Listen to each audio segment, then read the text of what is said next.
and vision that these values have engendered. Today, we recognize the scale of the dangers that she and brave women like Gambia's Aissatou Cissé spotted and opposed before most of us would even know. And today, I hope that our decisiveness honors these women's effort and those of every individual that has embarked on the Green Mission. Ladies and gentlemen, the Kigali Agreement, which has been ratified by 129 countries, had ambitions beyond reducing greenhouse gas emissions. It needed to show precedence for any Rwandan and any African watching that change could be sparked or energized here on our soil. The Rwanda Green Fund's success has been a testament to our potential for ethical, sustainable advancement and to the impact of this progress on the welfare of both men and women. The numbers are beyond encouraging. Of the 176,000 green jobs created by the fund in Rwanda alone, 60% have gone to women. And I believe this figure offers irrefutable proof that mitigation, sustainability, and gender equality are interdependent. Esteemed guests, I hope that every young mind, every organization, every institution, or governmental body that desires a green future is faithful that our sustainability is attainable if we alleviate the load of women. So I ask with a stubborn optimism, are we ready at last to do the imperative? Your Excellency, Mr. President, your presence today testifies to your engagement to a cause that is much better described as the responsibility of an entire civilization than the plight of one gender.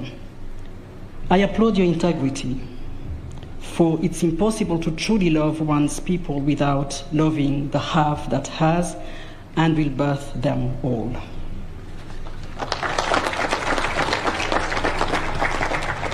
Esteemed guests, allow me to celebrate one more incredible woman's accomplishment today as I close my remarks. Considering how great an athlete she is, it's no surprise that she has sprung with such vitality between planning this wonderful celebration, creating a learning center that aligns excellence, innovation, and social awareness, and tending to the responsibilities of her position with her signature grace, Mrs. Kenyatta.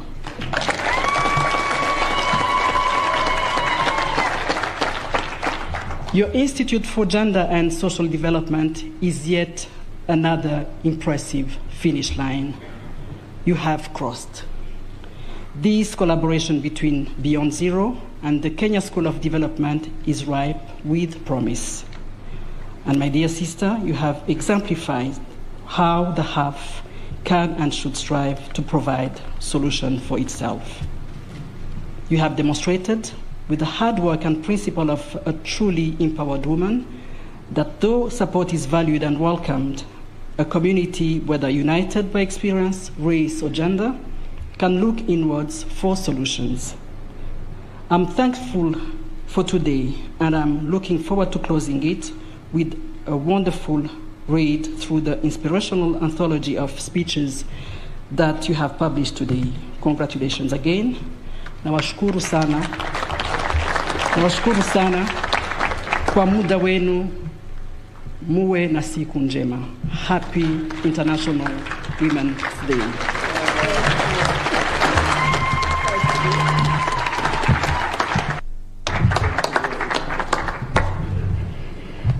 Thank you so much. Your Excellencies, distinguished guests, ladies and gentlemen, it's my pleasure to be here to celebrate this day with you. It's a special day dedicated to women and girls all over the world. This year's International Women's Day theme, Gender Equality Today for a Sustainable Tomorrow, resonates in so many ways with all our experiences as women. It speaks about the issues that affect our advance towards gender equality. The conversations we have had this morning were led by women and men who have championed this cause in their communities. It's therefore indeed a great honor to be here amongst you. This year's theme amplifies the barriers that women face and the importance of inclusivity to achieve economic development and social change. It also highlights the inequalities facing women and girls, as well as vulnerable groups as a result of climate change. But it also brings to the fore the role of women and girls as powerful change agents because of their resilience, their courage, and the influential roles they play in their homes, their communities, our country, and the world. I thank the Ministry of Public Service, Gender, Senior Citizens and Special Programs, together with all their partners represented here, for creating this valuable opportunity to help others find their voice and to celebrate the valuable contribution of the many individuals who have steered forward the journey of empowering our women and girls, individuals who have worked tirelessly to eradicate all forms of violence against women and girls. Individuals who have empowered our women and girls, as well as entire communities, in economic empowerment, because we know the nexus between economic capability and eradicating all forms of violence. There's also another reason I'm honored to be part of this celebration today.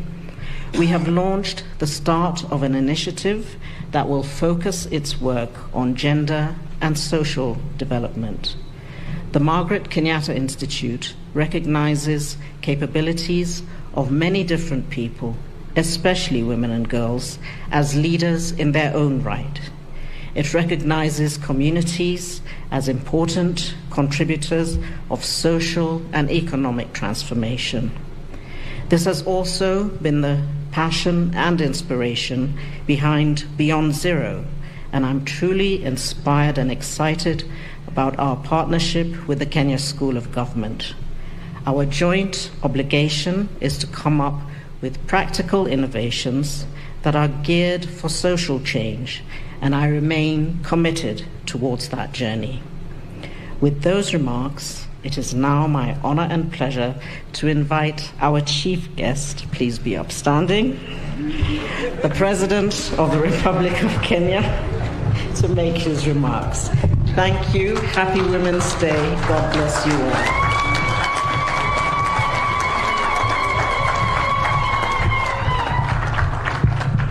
all. Please be seated. Thank you very much. Thank you very much, Margaret. Your Excellency, Mrs. Janet Kagame, members of the Diplomatic Corps, our trailblazers, distinguished guests, ladies and gentlemen, good afternoon.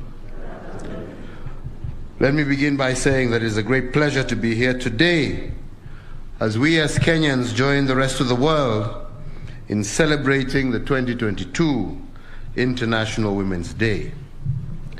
I am happy to note that this gathering does include an intergenerational mix of participants from the entire spectrum of our society. Our progress on gender equality by countless women at the grassroots, in academia, in politics, in boardrooms, women who have dedicated their lives to championing gender equality. I salute today all of you who in small and big ways have done and continue to do your best to make Kenya a fairer and better place for your families, your communities, and the nation. As we look back on our gender journey over the last 10 years, and indeed over the 59 years since our independence, I do believe we have many reasons to celebrate, and let me just outline a few. Recognizing that education is a best buy for gender equality and empowerment, we have sustained a focus on girls' education and have now achieved gender parity at both primary and secondary school levels. Today, we are proud that every girl child has equal opportunities as the boy child to enroll in school, remain in school, and pursue a career of her choice. We celebrate also the major strides we have made on universal health care and the health gains that we have registered for women and children.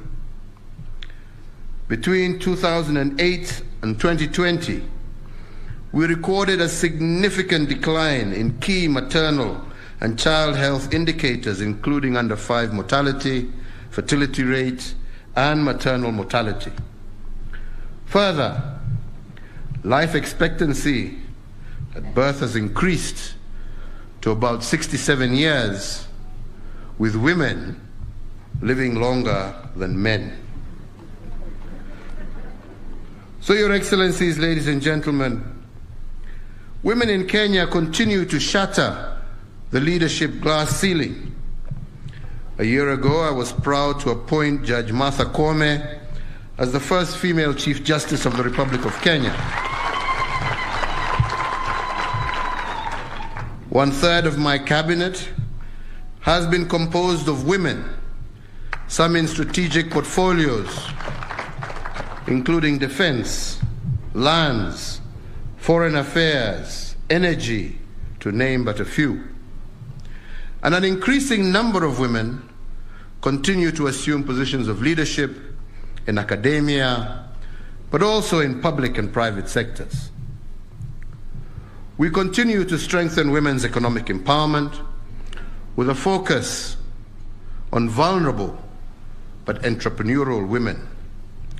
And since 2013, through the Women Enterprise Fund, for example, over 20 billion Kenya shillings has been dispersed to over 1 million women enterprises across our country.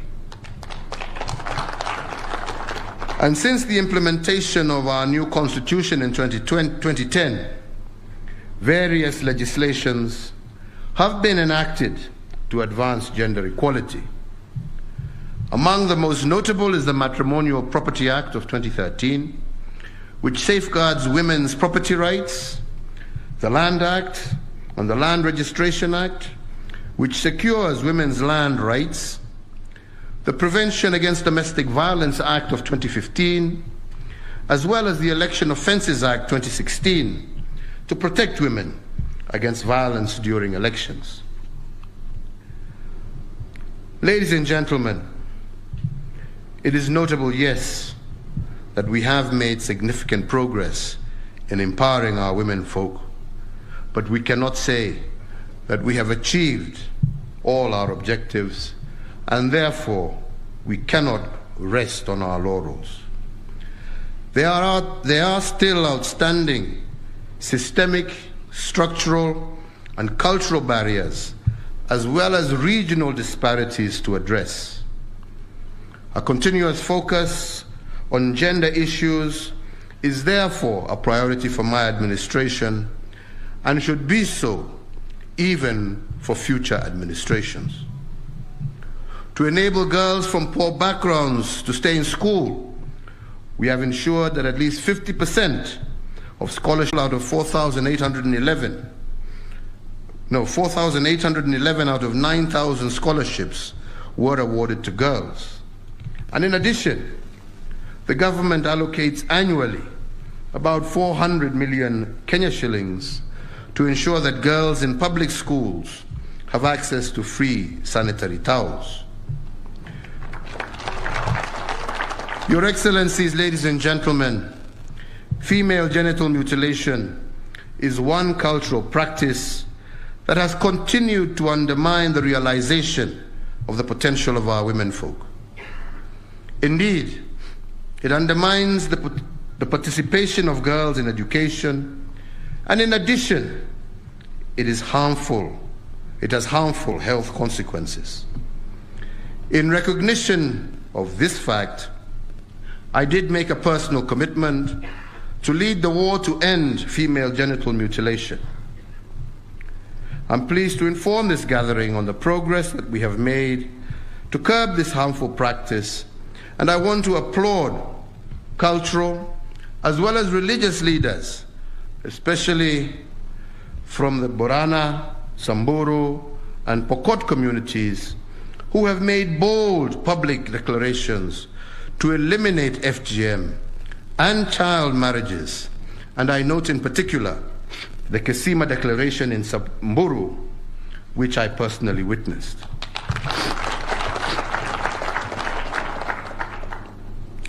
Gender-based violence violates women's basic human rights. It undermines women's productivity, and it diminishes their self-worth. Gender-based violence also has serious and disruptive spillover effects on our children. As a country, we are proud to co-lead the Global Action Coalition on advancing gender equality and ending all forms of gender-based violence. And indeed, last June, during the Paris Generation Equality Forum, we announced a set of bold commitments to address systemic barriers that allow gender-based violence to thrive in Kenya. And to date, we have recognized some progress towards the fight against gender-based violence. First, we have developed guidelines for the management of county gender-based violence recovery centers to ensure that survivors have access to quality essential services. Second, in October of last year, we launched the Integrated Policy Response to Gender-Based Violence for the National Police Service, and the policy would steer the National Police Service in the establishment, management, and operations of one-stop centers to provide survivors with comprehensive legal, psychosocial, as well as health support. And third, an anti-FGM prosecution unit that has been set up in the Office of the Director of Public Prosecutions. So, ladies and gentlemen, while the government will continue to strengthen the laws and regulations to address gender-based violence, it is incumbent upon all of us as individuals and society to protect our women and girls. These are our daughters, our sisters, and our loved ones.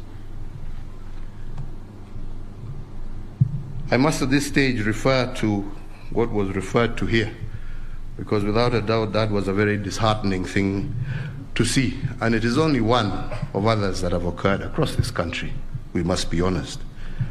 And yesterday, I did give instructions and I have ordered a crackdown on all border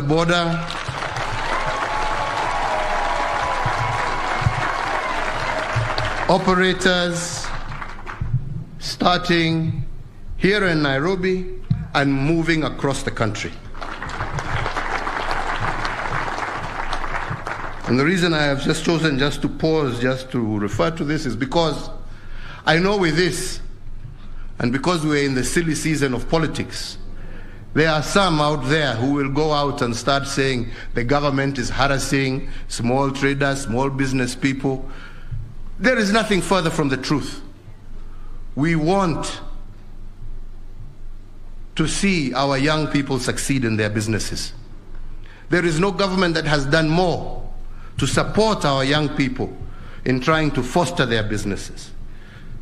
There is no government that has done what we have done to help these borders in terms of reducing the price of these motorbikes. And we have seen the number and how they have flourished across the country. That was not done because we wanted to kill their business. We wanted to promote their business. We wanted to ensure that they are able to earn a decent daily wage, which is still our commitment. We applaud the many wonderful young men, and in some cases women, who ride these motorbikes and do great service to this country, delivering people who ordinarily would have had to walk long distances, that last mile, where a bus or a matatu will not go, and helping passengers with their luggage to get to their doorsteps. We know the great work that they are doing in terms of helping us achieve a truly digital economy through delivery of goods across our country using borders, actually really boosting our digital economy. We have heard of many heroic stories of young men who have come to the rescue of women and people in distress voluntarily and returning even goods that people have left behind. This we cherish, we love, and we want to support, and we shall continue to support. But friends, that is not a license for you and your motorbike to harass pedestrians by driving on pedestrian walkways and chasing them back off onto the road. It's not a license that allows for a border to be used to do drive-by shootings or to break vehicles' windows and harass motorists along the road. And most definitely, it is not a license for you to strip and remove dignity from our women. No. No. We want to work together with you. We want to help your business prosper. But you must also do your bit, kwa sababu wateja wenu ni hawa wakina mama. Watakuwa wateja wenu kwa njia gani ikiwa nyinyi wenyewe mnawatokosea heshima vile mmewakosea? We cannot be a society that allows that. Na mimi nauliza viongozi, tafuteni hawa wabaya katikati yenu muwaondoe. We are going to re-register you all again, and we must make sure. Kwa hivyo wale wanataka kupiga siasa wapige siasa. Sisi tunajua tunalinda maisha na mali na haswa wakina mama wa Jamhuri ya Kenya, na tutafanya hivyo. So as I have said, I have instructed the law enforcement officers to use the instruments within the law to punish these perpetrators.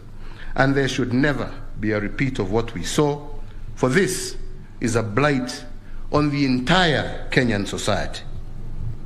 So, distinguished ladies and gentlemen, we are here today on the theme gender equality, today for a sustainable tomorrow. And this recognizes that climate change, as well as environmental degradation, pose an existential threat to the planet.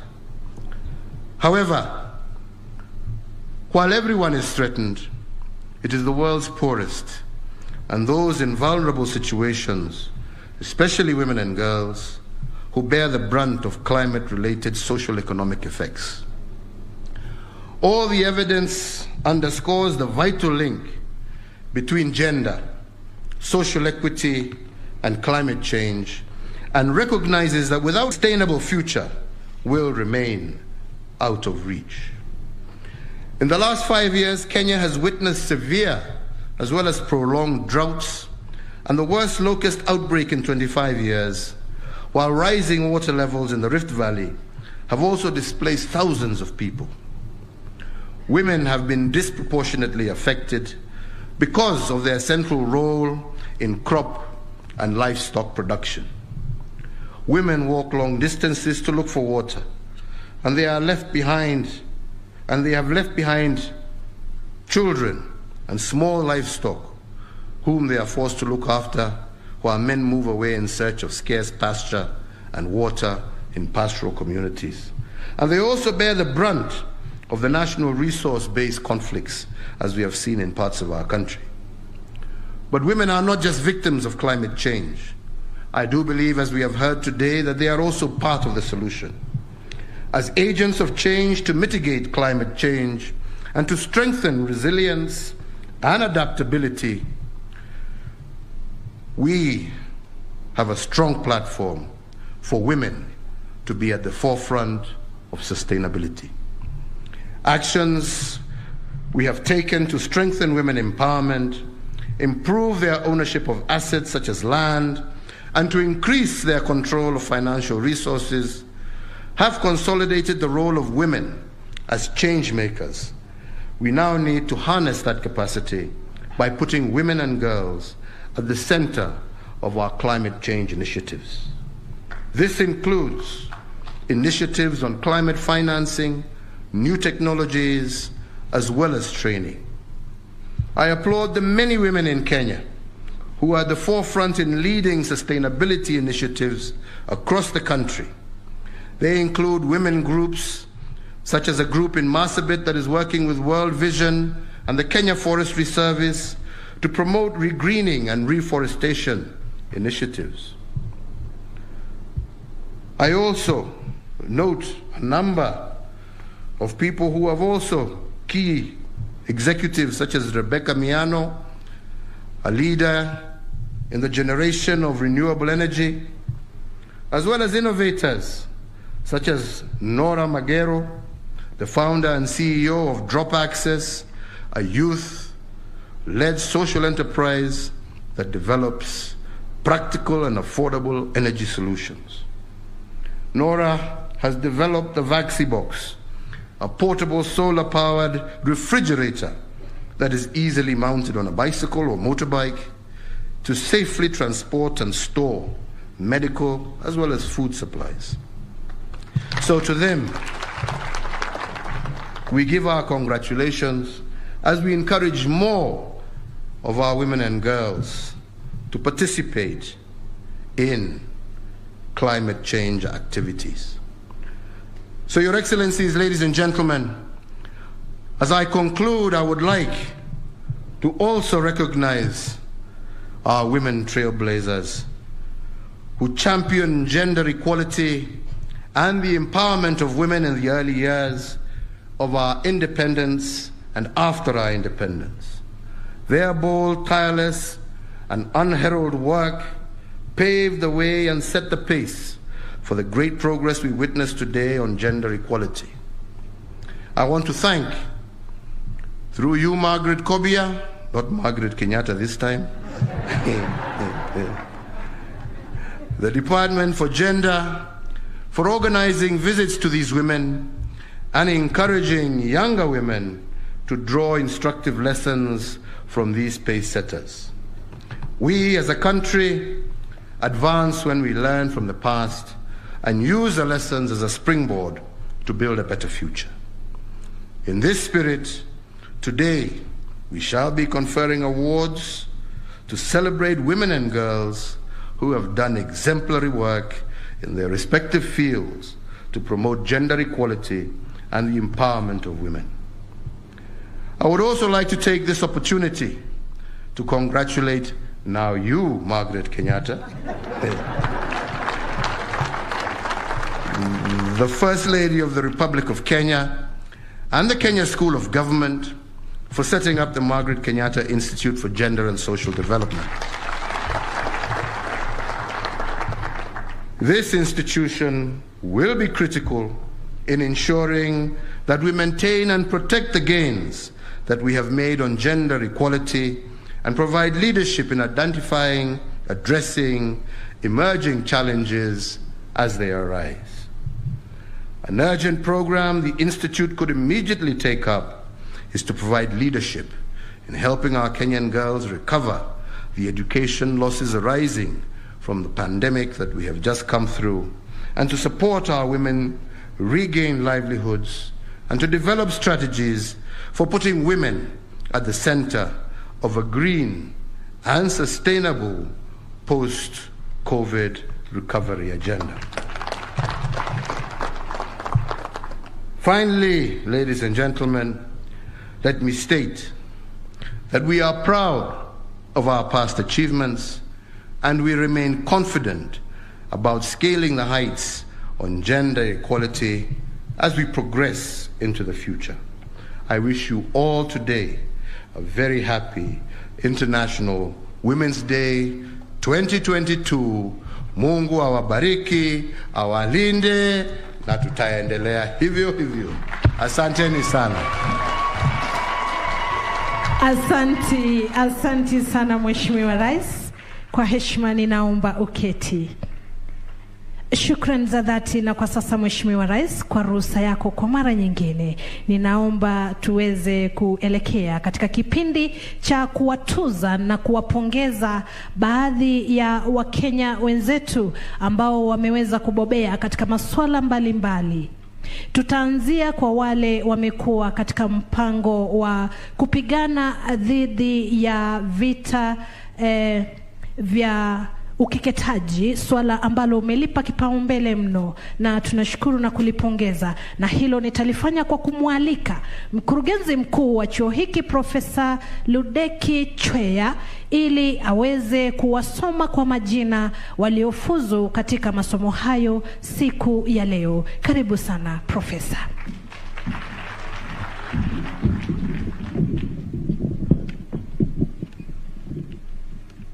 Your Excellency, I am pleased to present to you the 114 anti-female genital mutilation champions who have successfully completed training on sustainable approaches to eradication of FGM at the Kenya School of Government.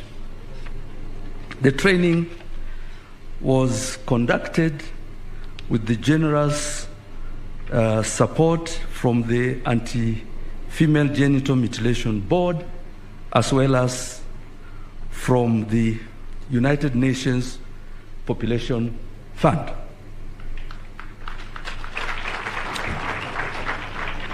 Cohort 1 comprises 70 champions. This cohort is graduating with us, but virtually. They are watching right now. Let us applaud them all. The second cohort is graduating here on campus and comprises 44 champions. They are all present with us here. Please rise up as I call your name.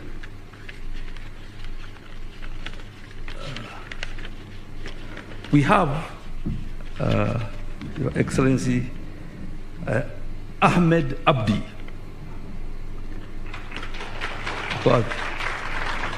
Ahmed Abdi, we have Rosaline Golo Galgalu Guyo, we have Joseph Gichunge Mutua, we have Itie Masela Kainda, we have Edward Riungu Kamunde, Nanzi Njoki Njagi, Penina Karimu Majau, Daniel Ndwiga, Catherine Kerubo, Jacob Magero Obadia, Christine Gatia Alphonse, Emmanuel Mwita Roba, Jones Maranga Makori, Ruth Kemuma Mogaka, Sheila Jepchumba Rotich, Shadrach Belami Leparmwat, Anne Kanai, John Letiwa, Winston Chagulo, Maria Nareku Jonathan, Halima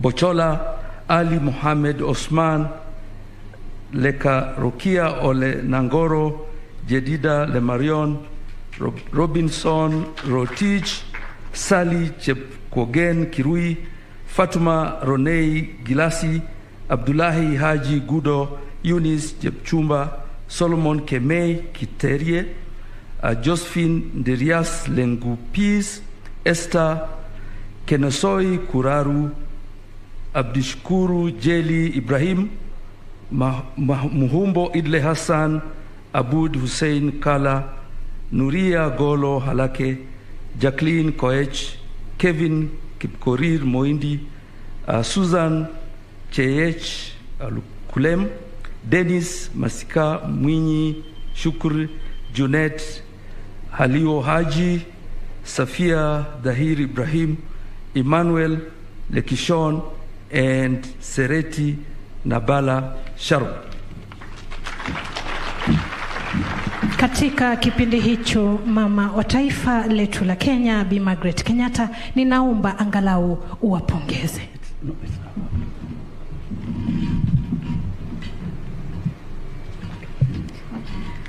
On this day, 8th March 2022, I hereby award you this certificate in recognition of your outstanding achievement and contribution in advancing the government's commitment to end female genital mutilation by 2022.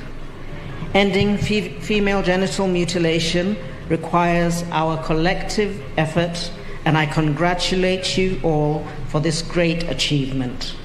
Female genital mutilation is the worst form of gender-based violence meted on women and girls. I commend you for the outstanding work you have done and the commitment you have demonstrated to continue to bring this practice to an end. As we celebrate this year's International Women's Day, I encourage you to go forth and continue to do this great work in your communities using the knowledge and experience you have all shared together. Congratulations.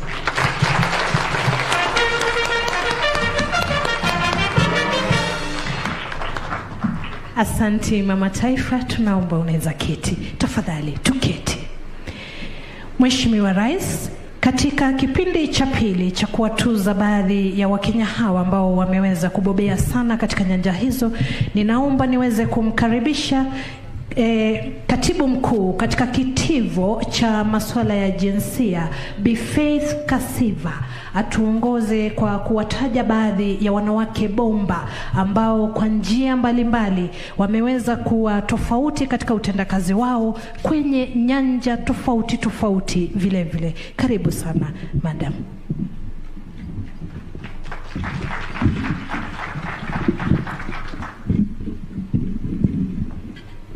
Thank you, Your Excellencies. I now have the pleasure to present to us the annual Trailblazer Awards and Recognition Awardees for 2022. For the category of Peace and Security, we have Mercy Muregu from Uasin Gishu. Please stand. Mercy is a journalist who is working with duty bearers in Uasin Gishu on peace and security issue. For women in leadership and decision-making category, I have Wedo Asedi from Baringo. Please stand up. She's running a mentorship program in Baringo. Reproductive health category, I have Christine Sami from Kitui, who is transforming women in Kitui. For climate change category, I have Raimin Paulette from Kisumu, who has been working very well on the issues of environment.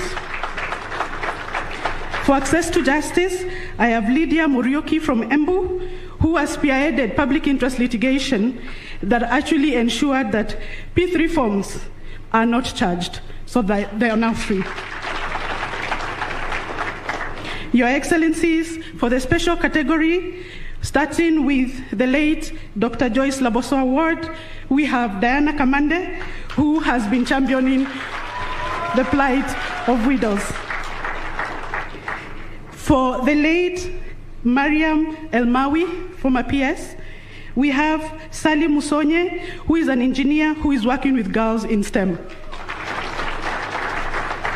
For the institutional award, non-state actor, we have FIDA Kenya, that has been leading in embracing women's leadership. For the institutional state category, we have the National Commission for Science and Technology and Innovation, NACOSTE. They are the first who have ensured that the 17th performance contracting cycle on gender and GBV. Your Excellency, for the anti-FGM Lifetime Award, we have the Honorable Agnes Pareyo. Your Excellency, for the Service Award under FGM and GV programs, we have Dr. Ademola Olajide, Country Representative UN. Last but not least, please stay standing. This year, Your Excellency, we are recognizing female officers in prisons who are pushing public service reforms in our institution of rehabilitation. I want to start with Superintendent Asha Siome from Kisumu, Kitale Women Prisons, Superintendent of Prisons Mwangombe from Wundanyi, Superintendent Margaret Waithera from Kisii Women Prisons, Superintendent Marianne Wanjiru from Thika Women Prisons, Chief Inspector Nancy Chepkonga from Lodwar Women Prisons, Inspector Jamutai from Kapenguria Women Prisons, and lastly, former offender Teresia Njoroge from Langata Women Prisons. I submit, Your Excellency. Thank you.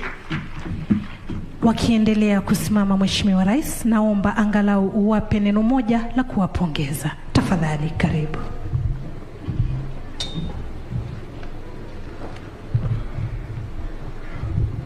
Let me take this opportunity on behalf of all Kenyans to congratulate each and every one of you for your sterling performance and the recognition that has been bestowed upon you today by all Kenyans. You will remain and continue to function as a guiding light to other girls to show that it is indeed possible to lead. Women can lead from the front, and you have shown that. And we congratulate you all for that, encourage you to continue, and encourage you to continue mentoring others across the country. And for all Kenyans, male or female, to appreciate and to understand that every individual, as I said earlier,